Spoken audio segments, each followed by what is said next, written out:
નમસ્કાર ખેડૂત મિત્રો, વરસાદના કારણે જો તમારો કપાસ સુકારા જેવું લાગતું હોય તો યુપીએલ કંપનીનું સાપ જે કાર્બેન્ડિઝમ મેન્કોઝેબનું મિક્સ કોમ્બિનેશન આવે એ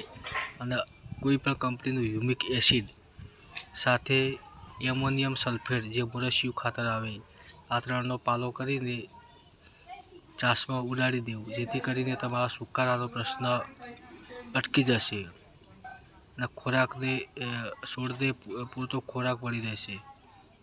જેથી કરીને તમારો કપાસ તંદુરસ્ત થઈ જશે અને સુકારો નહીં આવે. યુપીએલનું સાપ, એમોનિયમ સલ્ફેટ, કોઈ બી કંપનીનું હ્યુમિક એસિડ અવશ્ય ઉડાડી દેવો કપાસમાં.